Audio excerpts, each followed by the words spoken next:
पालघरच्या डहाणूमध्ये लव्ह जिहादचा प्रकार उघडकीस आल्याचा आरोप होतोय। अश्लील व्हिडिओ काढून 2 बहिणींना ब्लॅकमेल केल्याप्रकरणी पोलीस ठाण्यात गुन्हा दाखल झालाय।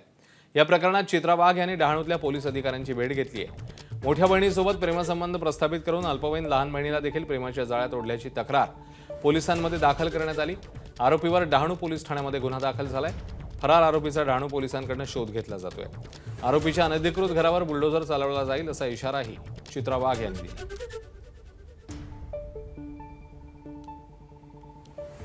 लव जिहाद सारखी एक घटना आज या ठिकाणी झालेली आपल्याला बघायला मिळाली।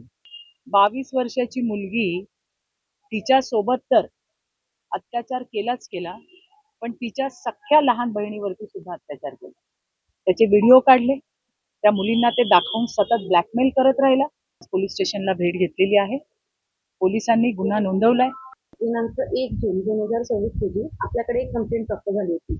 2 सख्ख्या बहिणी याच्यामध्ये विक्टिम आहेत। रेप, त्याच्यानंतर विनयभंग आणि पॉक्सो अशी कलमे आहेत। ती कंप्लेंट आपण तात्काळ दाखल करून घेतलेली आहे आणि त्या संबंधाने तपास सुरू आहे आणि आरोपीचा शोध घेण्यासाठी आम्ही टीम रवाना केलेली आहे। आरोपी लवकरात लवकर मिळून येईल हे आम्हाला माहिती आहे।